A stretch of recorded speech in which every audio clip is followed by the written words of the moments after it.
আজকে যে কোশ্চেনটা দিয়ে আমরা প্রথমে শুরু করব সেটা হলো তোমার অ্যালকিন ইলেকট্রোফিলিক সংযোজন বিক্রিয়া দেয় কেন, এরকম একটা কোশ্চেন তোমাদের পরীক্ষায় আসে।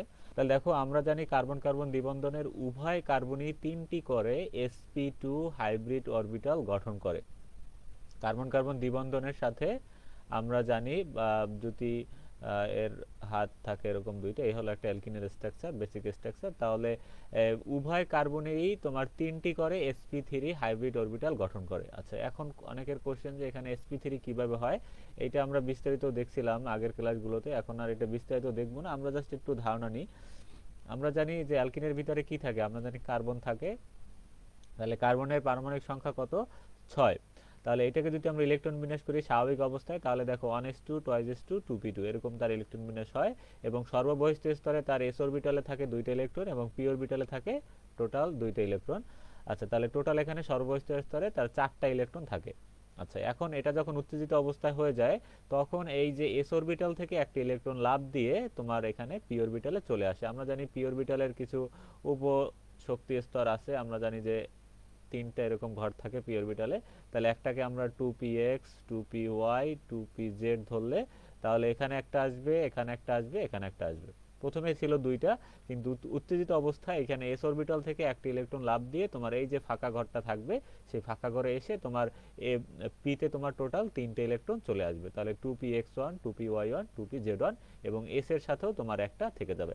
আচ্ছা, এটা হলো তার উত্তেজিত অবস্থার ইলেকট্রন বিন্যাস। আচ্ছা, তারপর আমরা জানি এর সাথে তো অ্যালকিনে তোমার যদি আমরা এই যে ইথিলিনের সংকেত যদি লিখি, তাহলে CH2 ডাবল বন্ড CH2 এরকম, তাহলে দুইটা হাইড্রোজেন তার সাথে এখানে সিগমা বন্ধন আকারে থেকে যাবে। আচ্ছা, তাহলে হাইড্রোজেনের ইলেকট্রন বিন্যাস করলে আমরা হাইড্রোজেনের একটা ইলেকট্রন থাকে, সেটা হলো প্রথম স্তরের এস অরবিটালে। আচ্ছা, তাহলে এখানে কার্বনের একটা এস বহিষ্ঠ স্তরের একটা এস অরবিটাল এবং দুইটা পি অরবিটাল মিলে সে একটা সংকর হাইব্রিড অরবিটাল গঠন করে, সেটা হলো তোমার sp2 হাইব্রিড অরবিটাল। ঠিক আছে, এটা দেখতে কিছুটা আমরা সবাই এরকম জানি যে কিছুটা এরকম এরকম কিছুটা। তাহলে sp2 স্ট্রাকচার এরকম করে গঠন করে। এবং এখানে দেখো একটা এরকম খালি, এই যে একটা ইলেকট্রন কিন্তু এটা সংকরণে অংশগ্রহণ করে না, মানে অসংকরিত অবস্থায় থেকে যায়, সেটা হলো তোমার 2pz1। এইটা তোমার এখানে এরকম করে খালি অবস্থায় থেকে যাবে। আমি যদি এটাকে এরকম করে চিহ্নিত করি, তাহলে এইটা আমরা ধরলাম অসংকরিত। যে অরবিটালটা এখানে আছে অসংকরিত, মানে যেটা তোমার হাইব্রিডাইজেশন বা সংকরায়নে অংশগ্রহণ করে নাই।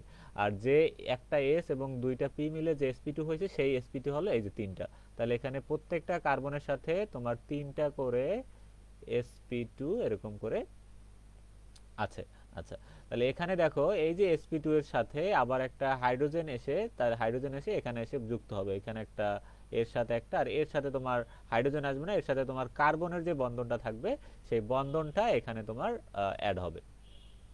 আচ্ছা, তাহলে আমি এখানে দেখো কি কি কি কি রিয়াকশনটা হয় এখানে। তাহলে এটা একটু আমি সরলভাবে যদি আঁকি তোমাদের আর একটু বোঝানোর জন্য, এগুলো আমি অলরেডি পড়ছি, তারপর আমি দেখাচ্ছি একবার। তাহলে এখানে কার্বনের সাথে একটা, তাহলে এই হাতে একটা, এই হাতে একটা, তাহলে এই পরে তো আর কার্বন আছে, তাহলে পরের কার্বনের সাথেও তোমার এই একটা থাকবে, এই একটা, এই একটা, দুইটা। আর অসংকরিতগুলো আমি এভাবে সোজা আকারে দিলাম, এখানে অসংকরিতগুলো আমি এখানে সোজা আকারে দিয়ে এরকম কিছু ভরাট করে দিলাম যাতে তোমরা বুঝতে পারো। আচ্ছা, তারপর দেখো এর সাথে তো একটা হাইড্রোজেন থাকবে, হাইড্রোজেন তার এস অরবিটাল নিয়ে এখানে এসে তার সাথে সিগমা বন্ধনে যুক্ত হয়ে যাবে। এখানে একটা হাইড্রোজেন থাকবে, এর সাথেও একটা হাইড্রোজেন থাকবে, এর সাথেও একটা হাইড্রোজেন, তো টোটাল 4টা হাইড্রোজেন দিয়ে দিলাম আমরা। আর এখানে যে তোমার এই যে সামনাসামনি অধিক্রমণটা হয়েছে, এই কার্বনের sp2 এবং এই কার্বনের sp2 এর ভিতরে যে সামনাসামনি অধিক্রমণ করে এখানে একটা বন্ধন তৈরি করছে, এই বন্ধনটাই হলো তোমার সিগমা বন্ধন, যেটা আমরা একক বন্ধন হিসেবে সবাই চিনি। আর এখানে দেখো এইখানে যে sp2 আর এখানে তার হাইড্রোজেনে আছে s অরবিটাল, তাহলে এখানে টোটাল হয়েছে তোমার sp2 এবং আর ওইটার s, তাহলে এখানে তোমার একটা সিগমা বন্ধন আছে। আবার এখানেও তোমার একটা sp2 একটা s এর ভিতরে তোমার এই হয়েছে, তাহলে এখানেও একটা তোমার সিগমা বন্ধন গঠন করছে। আর এই যে অসংকরিত দুইটা অরবিটাল এখানে রয়ে গেছে, এরা আবার নিজেদের ভিতরে তোমার একটা দুর্বল বন্ধনে আবদ্ধ হয়ে যাবে, সেই বন্ধনটাই হলো তোমার এখানে পাই বন্ধন। এখানে মূলত একটা পাই বন্ধন, এটা দুই সাইড জুড়ে থাকে, তো এই জন্য এরকম করে দেখা যায় আর কি। আচ্ছা, তাহলে এইটাই এখানে তোমাদের চিত্রে দেখানো হচ্ছে। দেখো এখানে এই যে অসংকরিত পি অরবিটালটা এর ভিতরে পাশাপাশি অধিক্রমণ করে একটা পাই বন্ধন গঠন করে, আর সামনাসামনি অধিক্রমণ করে দুইটা sp2 অরবিটাল তোমার সিগমা বন্ধন গঠন করে। তাহলে এই হলো এটার মোটামুটি বেসিক। এগুলো তোমরা প্রথম অধ্যায়ে আমি আরো বিস্তারিত তোমাদের দেখাইছি, আশা করি এগুলো নিয়ে সমস্যা হবে না।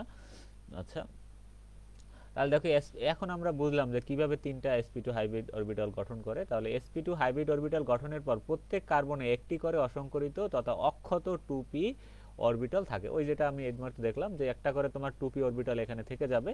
তাহলে 2p অরবিটাল দ্বয় পরস্পরের সাথে প্রত্যেকের লোব দ্বয় এই যেখানে 2p অরবিটাল গুলা সমতলের উপরে এবং নিচে অবস্থান করে। তাহলে এটা দেখো লোবগুলা উপরে এবং নিচে অবস্থান করতেছে, এই যে। তাহলে উভয় কার্বন থেকে একটি করে sp2 হাইব্রিড অরবিটাল পরস্পর মুখোমুখি অধিক্রমণ করে সিগমা বন্ধন গঠন করে। যেটা এই যে মাঝখানের কথা বলতেছে যে এইটার একটা sp2 আর এইটা একটা sp2, এরা এরকম সামনাসামনি অধিক্রমণ করে বা মুখোমুখি অধিক্রমণ করে এখানে একটা তোমার সিগমা বন্ধন গঠন করতেছে। আর এখানে যে তোমার অসংকরিত যারা ছিল ওই যে 2p যে দুইটা ছিল এরা তোমার পাশাপাশি অধিক্রমণ করে আমরা দুর্বল পাই বন্ধন এখানে গঠিত হয়। তাহলে এই হলো আপাতত মানে কি কি বন্ধন গঠিত হয় অ্যালকিনে সেইটা আগে একটু আমরা ধারণা দিয়ে নেব, তারপর আমরা বলবো যে কেন এরা ইলেকট্রোফিলিক সংযোজন বিক্রিয়া দেয়, এই কথাটা আমরা এখানে আলোচনা করব। আচ্ছা, তাহলে আমরা মনে রাখবো যে পাই বন্ধনটা সবসময় দুর্বল হবে আর সিগমা বন্ধনটা স্ট্রং হবে, এটা আমরা মনে রাখবো। আর পাশাপাশি অধিক্রমণ করলে সেটা হবে পাই বন্ধন, আর সামনাসামনি অধিক্রমণ করলে সেটা হবে তোমার সিগমা বন্ধন। আচ্ছা, তারপর দেখি আমরা এখানে এই চিত্রগুলোই তারা দেখাইছে, এগুলো তোমাদের দেখানোর দরকার নাই, তোমরা আসলে জাস্ট ব্যাখ্যা আকারে দিলেই হবে। যদি পারো তোমরা তাইলে ওই যে আমি যেভাবে এটা এঁকে দিছি এরকম একটা সরল চিত্র তুমি চাইলে এঁকে দেখাই দিতে পারো যদি এই কোশ্চেন পরীক্ষা আসে। আর এগুলো জাস্ট তোমাদের বোঝানোর জন্য বইতে অ্যাড করছে, এগুলো খাতায় দরকার নেই, চাইলে এই লাস্টের চিত্রটা শুধু অ্যাড করে দিতে পারো। আচ্ছা, তাহলে এখানে দুইটাই দেখো পি অরবিটাল, এখানে পাই বন্ধন গঠিত হয়েছে এবং মাঝখানে একটা সিগমা। আচ্ছা, এখন দেখি অতঃপর কার্বন কার্বন দ্বিবন্ধনের একটি সমযোজী সিগমা বন্ধন এবং অপরটি তোমার পাই বন্ধন। তাহলে পাই বন্ধনে বন্ধনকৃত ইলেকট্রন দ্বয় দৃঢ়ভাবে আবদ্ধ থাকে না, ফলে ইলেকট্রনগুলো কার্বন দ্বয়ের মধ্যে সঞ্চরণশীল অবস্থায় থাকে। খুবই একটা গুরুত্বপূর্ণ পয়েন্ট।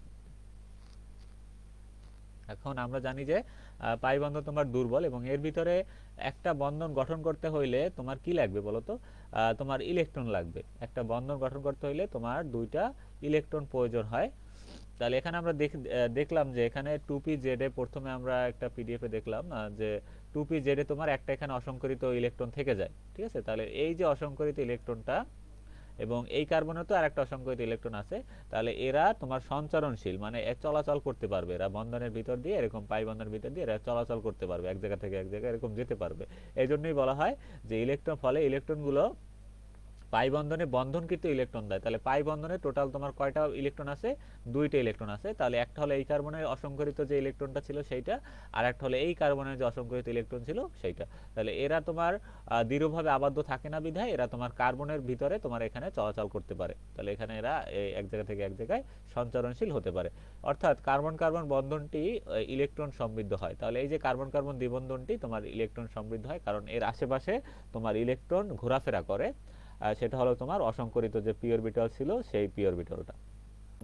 তাহলে অর্থাৎ কার্বন কার্বন বন্ধনটি ইলেকট্রন সমৃদ্ধ। এই সঞ্চরণশীল পাই ইলেকট্রন থাকার কারণে অ্যালকিন অ্যাক্টিভ হয়, সক্রিয় হয় এবং ইলেকট্রোফিলিক সংযোজন বিক্রিয়ায় বিশেষভাবে অংশগ্রহণ করে। যদি পরীক্ষায় কোশ্চেনে আসে যে অ্যালকিন ইলেকট্রোফিলিক সংযোজন বিক্রিয়া দেয় কেন, তাহলে অ্যালকিনের তোমার যে অসংকরিত যে অরবিটালটা ছিল, অরবিটাল দুইটা ছিল, তাহলে ওদের ভিতরে যে ইলেকট্রনগুলো এরা তোমার সঞ্চরণশীল অবস্থায় থাকে এবং এরা ফলে এই ইলেকট্রনটা তোমার খুব সহজলভ্য হয়, ঠিক আছে।